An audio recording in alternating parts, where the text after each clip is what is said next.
Hi everyone, it is Tree from Lost Time Toys, and I'm going to be using this episode in particular to discuss the prices that I've paid thus far for the Mint New Inbox Challenge for Mattel's 1984 to 1986 Rainbow Brite doll line.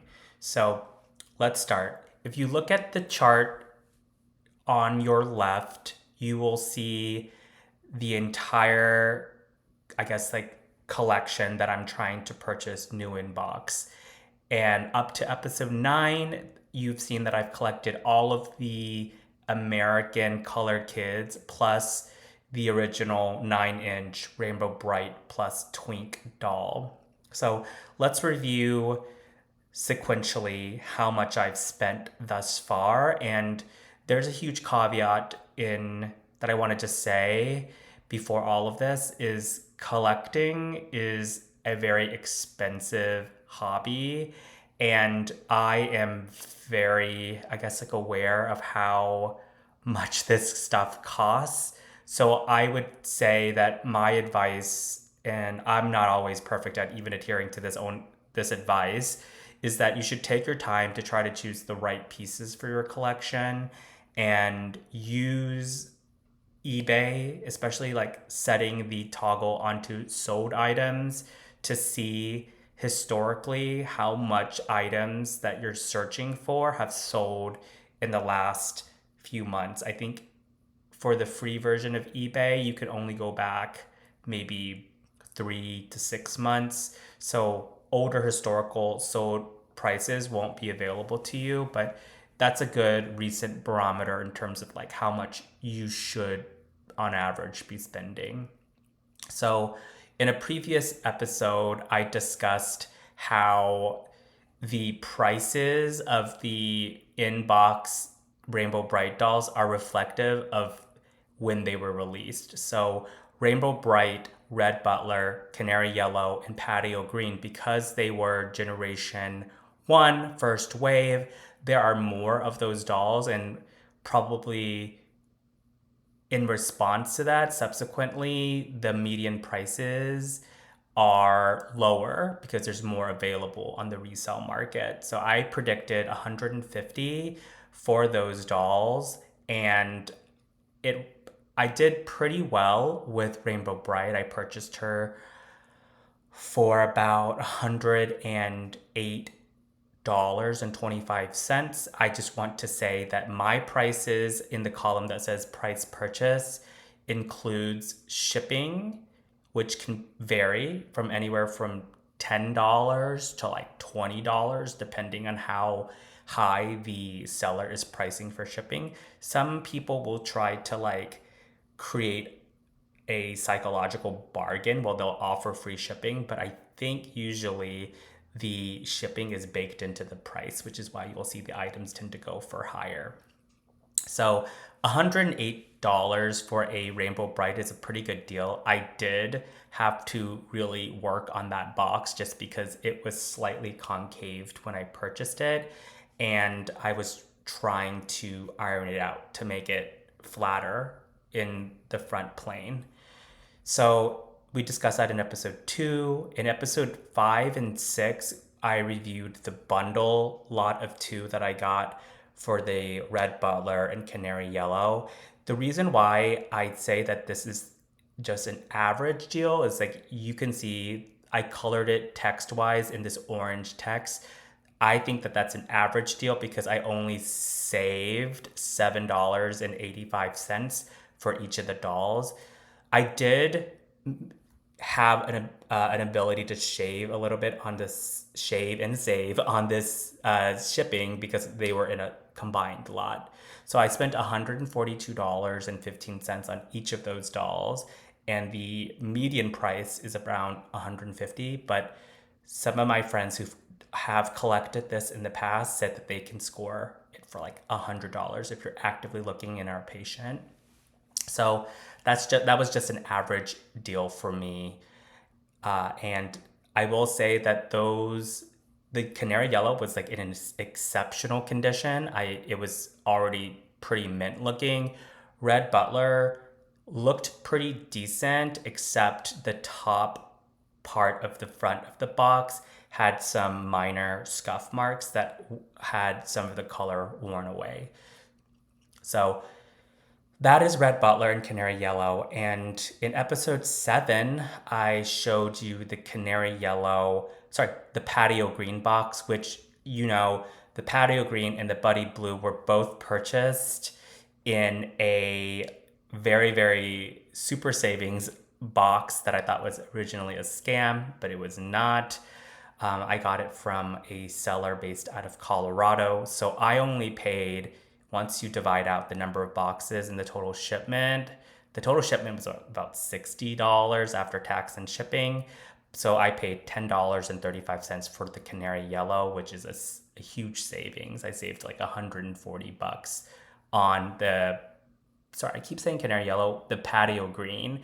The box was very, very average. There was a significant rip on the top of the star, but I glued it over so it doesn't look as bad. And the overall coloration of the box wasn't perfect, but it's good enough for me. I don't feel like this great itch to buy another box, especially given the $140 savings that I got from purchasing it. The next doll I'll discuss is the first doll on the channel that we did together. It was the Indigo and Hammy box doll. So I purchased that, as you remember, I purchased it for $178.61, which was an average savings of like $21. So it was still a good deal, but it could have been a better deal. That one, the box was like minty, like completely. The only thing is like the cellophane window had some dust, so I had to clean out the dust. So for an Indigo, I think the median price is around $200, and this is reflective of the fact that it is generation 1. Still the first wave, but it's this like first wave part B, really, because it came out in the tail end of 1984 rather than with the initial Red Butler, Canary Yellow, Patio Green, Rainbow Brite dolls. So Indigo is a little bit of an exception, and that's why her pricing is yellow in the median price column. So the next doll that I got, or that we'll discuss, is Lala Orange, the 9-inch Lala Orange and OJ box doll. And I'd say that this is probably the deal that I didn't get a very good deal on for several reasons. The median price is anywhere from like $200 to $250. I wrote $250 here probably just to make myself feel better, but it's really like $225. So I basically broke even in the sense that I didn't get that good of a deal. But I will say, in addition to the fact that I didn't get a really good price, there was a lot of sticker residue in the top right-hand corner of this box that took a lot of time. I had to put benzine, a paint thinner, to really get out a lot of the residual stuff, and I ended up having to apply some acrylic paint to cover up the discoloration and color loss of that yellow in the top right corner. So that is Lala Orange. It's actually one of the harder dolls in this collection to find, without going into the dress-up dolls, obviously. But Lala Orange, if you're lucky to find her for $200, it's a great deal. I did not find her for that good of a deal. I think I paid $200 was the base that I paid, plus shipping and tax, which added on like $32. So I paid $232.73, which was basically broke even. And that doll was featured in episode 4. I already discussed about the Patio Green Buddy Blue lot. Again, I paid only $10.35 per doll in this collection, which was a huge steal. So I saved, Buddy Blues go for $250 easily on average, and the condition was pretty good for the Buddy Blue. The only thing was the cellophane wasn't perfect, but the box was in great condition. So $250 median price for Buddy Blue, and we saved nearly $240 off of the median price for what we actually purchased. That doll was in episode 8, so if you want to check that out, you always can. There's a playlist in my channel. And the next doll was the last doll that we covered, episode 9, the 9-inch Shy Violet doll with IQ hand sprite. This was a pretty good deal because Shy Violets can run median price at like $250, and after some negotiation back and forth with the eBay seller, I got them to let it go for $150 plus shipping and tax. So I ended up paying $174.09 for this particular box doll, which was around a $75 savings from the median price. And I thought it was a great deal. It's the best doll that I have in box. I basically removed the bubble wrap and showed it to you on video. There was nothing I did. It was that good. It was in that good condition.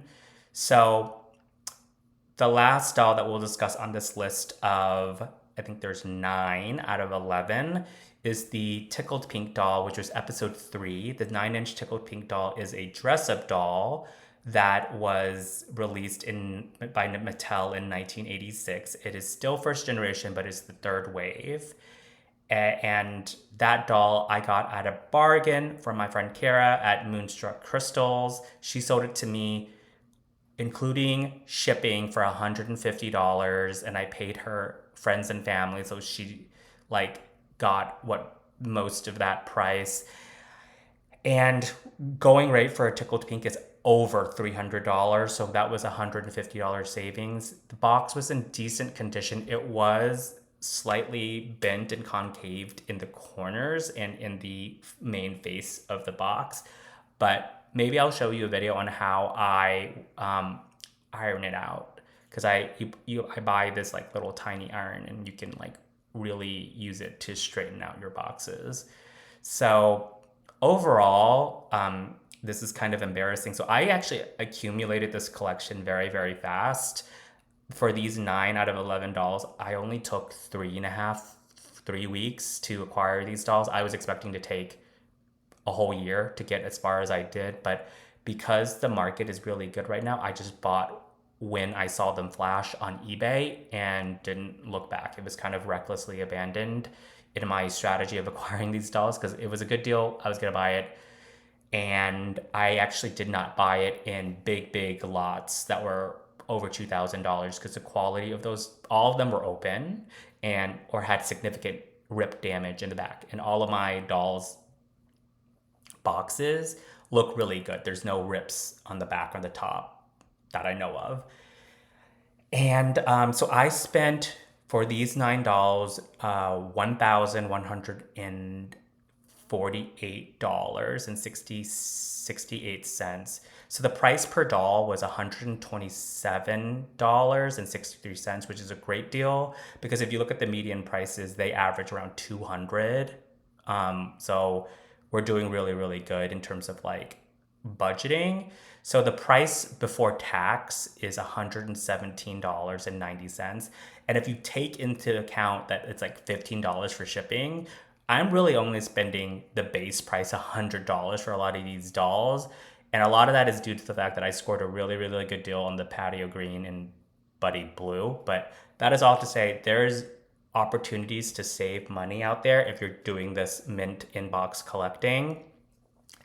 I will say that even though I do not have the 9-inch Holy Grail Sandra Superman or Moonglow doll inbox that is so rare, and that doll was only released in Germany, I did have an ability to get the dress up Rainbow Brite doll, which you will see upcoming when it comes in 2 or 3 weeks. So I'm excited to show you that, and that's kind of a surprise, but since you watched this long video, I just wanted to share that with you, and then I'll do an update on the price chart a little bit later. But since we're here, I am also going to show you, let me see if I can move this to the front. This is my mint new inbox wish list as of August 5th, 2025. So if this is super antiquated in a couple years, you'll know that there was a collector named Tree that was trying to find these dolls. And if you have any leads, please message me. I have my email address in the channel description. It is losttimetoyscollector@gmail.com. So I am looking for, obviously, the 9-inch, sorry, let me see, the 9-inch, let me see, move this over. It's kind of distracting. I'm looking for the 9-inch Moonglow doll that was released in Germany, but with its original box. If it's like never removed from box, even better, but I'm not picky. I'll take the box by itself and I'll like piece it together.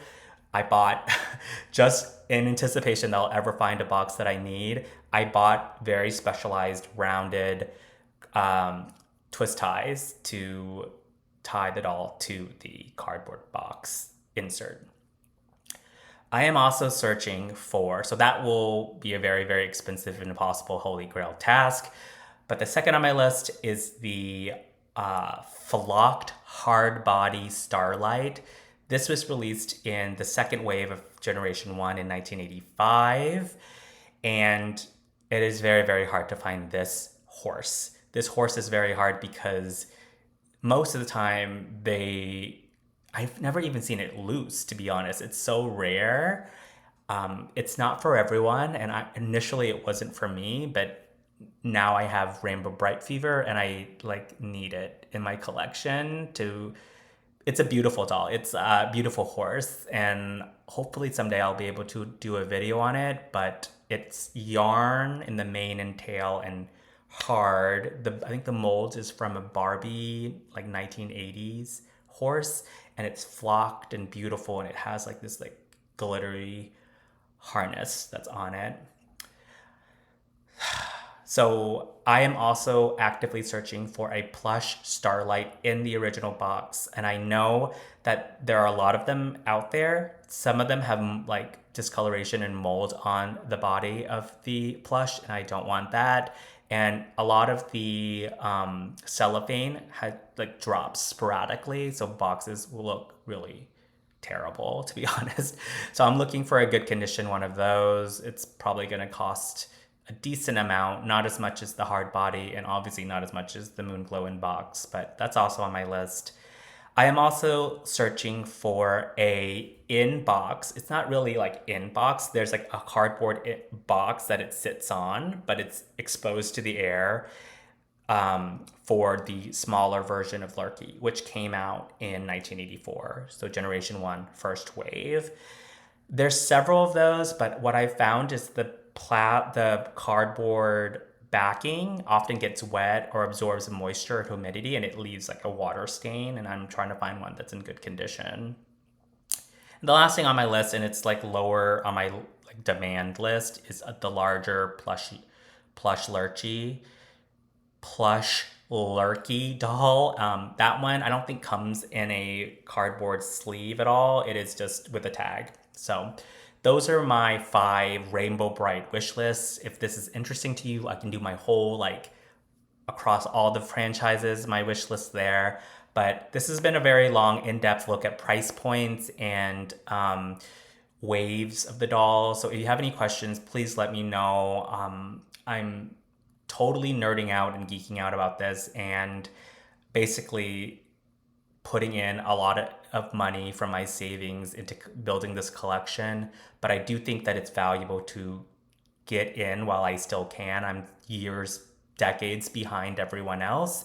And these items do preserve their value if I ever decide that I need to resell them, if you keep them in really good condition. And I keep very good, I keep my toys in great condition, pristine condition.